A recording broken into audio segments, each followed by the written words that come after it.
কারকের part 2 এ আবার সকলকে স্বাগতম। আজকে আমরা সম্প্রদান কারক, অপদান কারক এবং অধিকরণ কারক সম্বন্ধে জানব। তো সম্প্রদান কারকটা কি? যা কিছু সত্য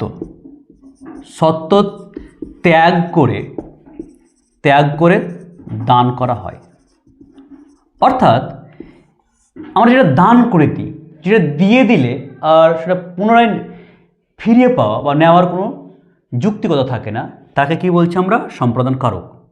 তো কাকে এবং জন্য দিয়ে যদি ক্রিয়াকে প্রশ্ন করা যায় তাহলে আমরা সম্প্রদান কারক খুব সহজে বের করতে পারব।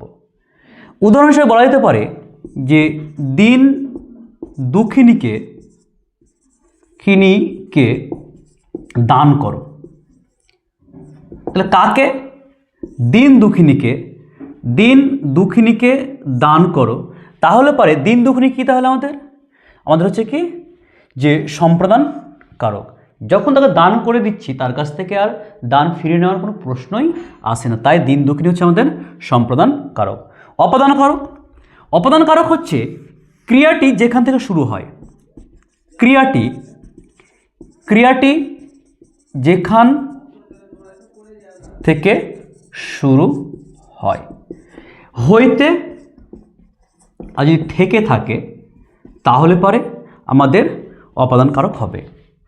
ভয়, বিপদ এগুলো থাকলে পরেও কিন্তু আমাদের এই অপদান কারক হবে। উদাহরণ হিসেবে বলা যেতে পারে ছেলেটি গাছ থেকে পড়ে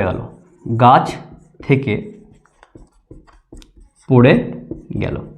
তাহলে গাছ থেকে হচ্ছে কি আমাদের অপদান কারক। কী থেকে পড়লো? এই গাছ থেকে পড়লো, থেকে আছে। এবার আসছে আমাদের অধিকরণ কারক হচ্ছে ক্রিয়াটি যেখানে শেষ হয় কখন এবং কখন কোথায় থাকলে পারে, অর্থাৎ কালপাত্র যদি স্থান থাকে তাহলে আমাদের কি হবে? অধিকরণ কারক। আমি লালগোলায় থাকি,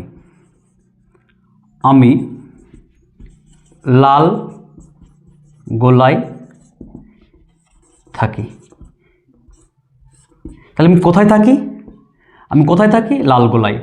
তাহলে কোথা থেকে প্রশ্ন করলাম? কাকে? ক্রিয়াকে। তাহলে কি পেলাম? লালগোলা পেলাম। তাহলে লালগোলা আমাদের কী হলো?